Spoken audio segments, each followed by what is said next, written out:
السلام علیکم دوستوں، میرا نام ہے محمد یوسف۔ آپ میرا یوٹیوب چینل دیکھ رہے ہیں ہنجرا آفیشل۔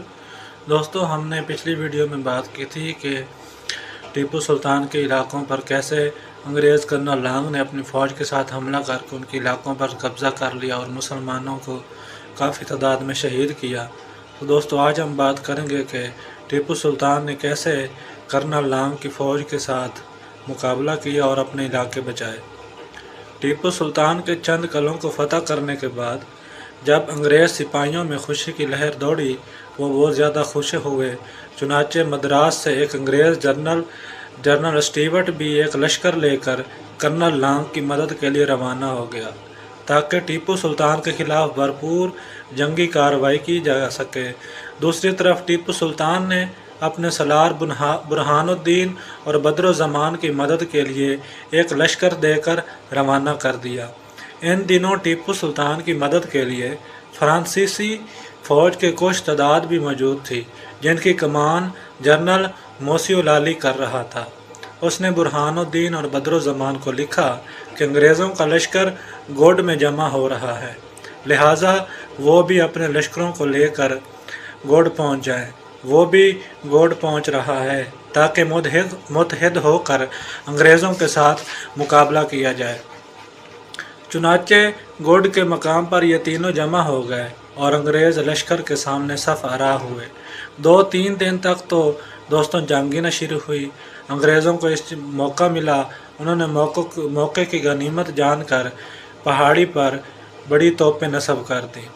دوران ایک پہاڑی ایک انگریز جنرل نے توپیں نصب کروا کر، جبکہ ایک اور لشکر بھی انگریزوں کی مدد کے لیے آن پہنچا تھا، صبح سویرے ہی اچانک پہاڑی سے ٹیپو سلطان کے لشکر پر حملہ کر دیا، گولہ باری شروع کروا دی۔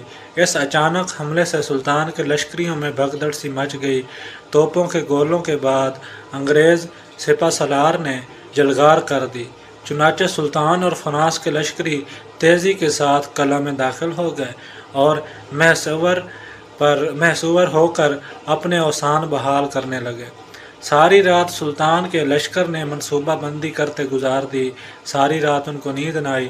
صبح ہوتے ہی اچانک قلعے سے نکل کر انگریز لشکر پر دھاوا بول دیا۔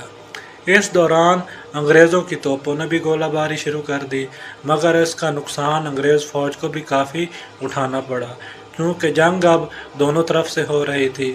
چند گھنٹوں تک دست بدست جنگ ہوتی رہی، یہاں تک کہ سلطان اور فرانس کی متحدہ فوج نے انگریز فوج کو تگنی کا ناچ نچایا اور انہیں ایک بھرپور شکست دی۔ حیرت کی بات ہی تھی کہ چنانچہ انہوں نے فطری عیاری اور سازشی ذہنیت سے کام لیتے ہوئے سلطان سے صلح کا فیصلہ کر لیا۔ انگریز بڑی چالاکی سے اپنے داؤ کھیلتا ہے۔ انگریزوں کے 2 نمائندے ٹیلر نامی اور کرنل ڈاسن قیمتی تحائف لے کر ٹیپو سلطان کے پاس آن پہنچے اور صلح کی درخواست کی۔ صلح کی درخواست کچھ 2 شرطوں پر ہوئی۔ انہوں نے بولا کہ آپ ہمارے جو انگریز قیدی ہیں وہ رہا کر دیں اور ہم آپ کی زمینیں جو ہیں وہ واپس کر دیں۔ صلح ہونے کے بعد ٹیپو سلطان نے جو انگریز قیدی تھے ان کو رہا کر دیا اور انگریزوں نے سلطان کے علاقوں کو بھی خالی کر دیا۔ یوں وقتی طور پر محصور اور گردنواں میں امن و امان کی کیفیت بحال ہو گئی۔ ٹیپو سلطان اور انگریزوں کے مابین صلح کو ابھی چند روز ہی گزرے تھے کہ ٹیپو سلطان کے لیے ایک نئی مصیبت نے سر اٹھا لیا۔ دوستوں، یہ نئی مصیبت کیا تھی ہم آپ کو اپنی آنے والی ویڈیو میں بتائیں گے۔ جس نے ہمارے چینل کو سبسکرائب نہیں کیا وہ جلدی سے ہمارے چینل کو سبسکرائب کر لیں تاکہ ہماری ہر نئی آنے والی ویڈیو کا نوٹیفیکیشن سب سے پہلے آپ کو ملے۔ ہمارے چینل کو سبسکرائب کر دیں، ویڈیو کو لائک کر دیں، اچھا سا کامنٹ کر دیں اور اپنا تب تک بہت سارا خیال رکھیے گا۔ اللہ حافظ۔